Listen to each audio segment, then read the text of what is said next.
Assalamualaikum warahmatullahi wabarakatuh.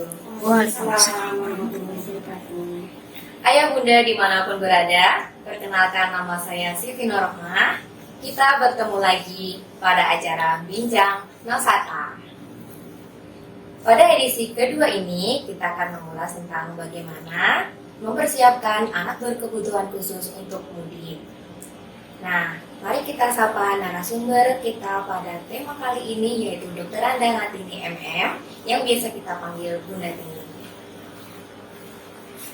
Bagaimana kabarnya hari ini, Bunda? Alhamdulillah baik, tetap semangat. Alhamdulillah, amin.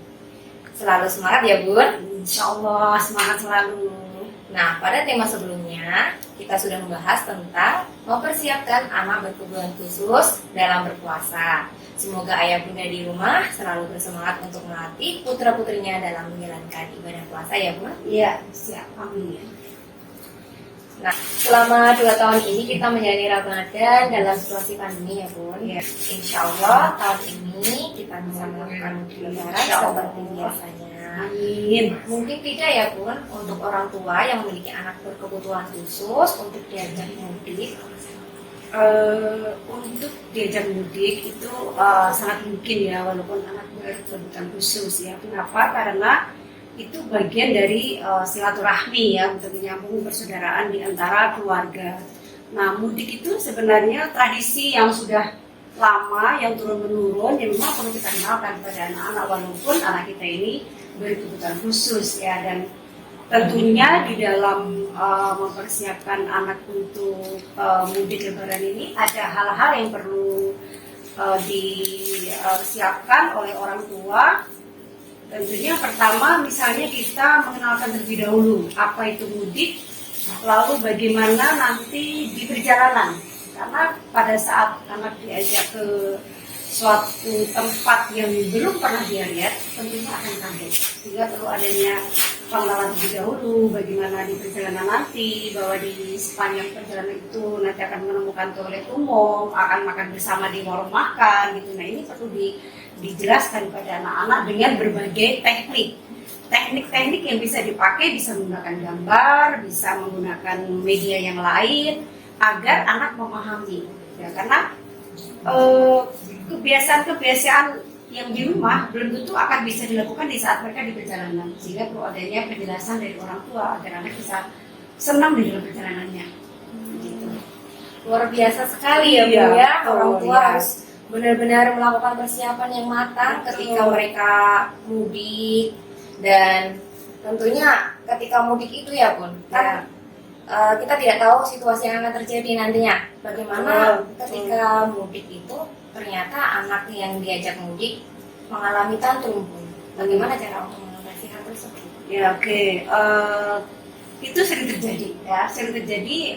Tidak mudik pun apabila anak itu menemui hal yang baru akan aneh, lalu biasanya akan tantrum. Nah, ada beberapa tips ya, ada beberapa hal yang perlu dilakukan oleh orang tua. Yang pertama, sebelum mudik, orang tua harus mempersiapkan segalanya.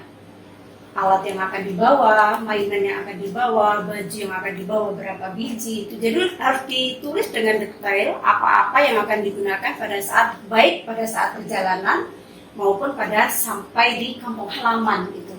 Jangan sampai ada yang tertinggal nih kebiasaan anak. Biasanya misalnya nih anak-anak biasanya dia menggambar, misalnya coret-coret menggunakan krayon misalnya, itu jangan lupa dibawa.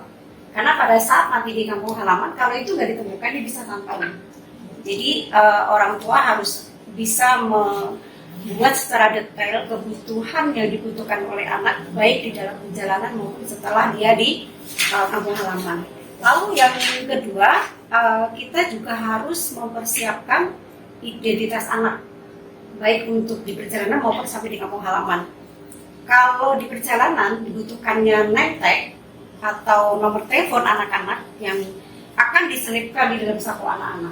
Kenapa demikian? Karena di perjalanan itu ada yang harus kita lalu pom bensin misalnya, atau toilet umum, atau rumah-rumah makan. Pada satu ketika anak kita ini kan lari ya, pring gitu ya, kita secepat kilat, karena itu suatu hal yang baru, anak-anak bisa langsung lari gitu. Nah kalau dia udah punya nentek, lalu ada nomor handphone orang tua, orang yang menemukan itu akan langsung telepon ke orang tua tersebut, sehingga orang tua tenang gitu ya, oh ya anakku ternyata dia menemukan gitu. Nah kenapa nih saya berikan tips ini, karena pernah ada satu ketika kami punya keponakan juga ya yang autism, yang berkebutuhan khusus, kemudian di satu ketika dia lari gitu kan, ada toilet umum itu kan khusus laki-laki, ada khusus toilet perempuan. Nah kemudian karena laki-laki kan harus sama laki-laki, sementara dia nggak mau sama laki-laki, maunya sama di toilet perempuan sama orang tuanya gitu. Akhirnya mau nggak mau anak ini harus tetap kita ditaruh di tempat toilet umum gitu, sehingga harus ada nentek. Nah itu harus dilakukan itu. Lalu yang ketiga juga kita harus mengkomunikasikan dengan pihak lain.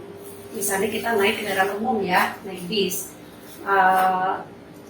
kita harus menyampaikan kepada penumpang lain bahwa anak kita ini berkebutuhan khusus, sehingga tidak mengganggu nantinya. Karena kadang-kadang anak kita ini ada satu ketika gitu ya, penumpang lain tidur, anak kita malah tidak tidur, ngoceh sendiri misalnya ya, atau di saat temennya orang-orang pada melek dia malah tidur. Nah kalau itu mungkin malah nggak mengganggu ya, tapi yang tadi yang sangat mengganggu itu, sehingga kita perlu mensosialisasikan kepada penumpang lain. Saya yakin kalau kita sosialisasikan dengan baik, yang lain juga akan menerima anak kita ini seperti ini loh gitu ya. Nah kemudian yang terakhir, bahwa kita juga harus menyampaikan kepada keluarga kita di kampung halaman agar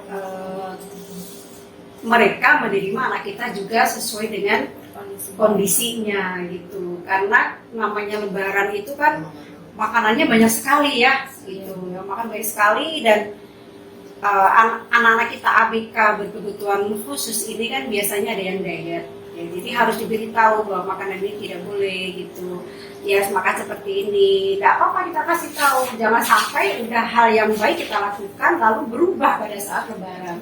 Nanti karena kalau makan nggak diatur dengan baik, maka anak kita menjadi tantrum ya. Jadi begitu ini ya Bun, perlu komunikasi yang baik dengan keluarga gitu ya, agar nanti anak ketika sampai di kampung itu tidak ada tantrum ya Bun. Iya betul.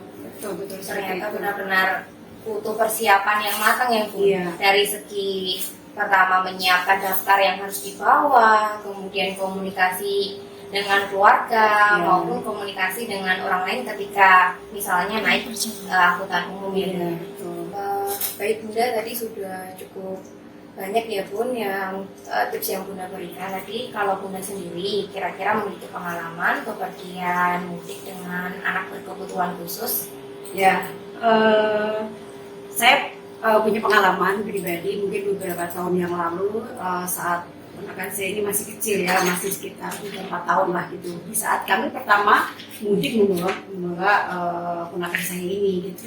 Nah satu ketika kita lagi berhenti di rest area, kemudian dia lari gitu, pengen naik bis, dia teriak-teriak naik bis gitu. Sementara kita kan pakai mobil pribadi gitu ya.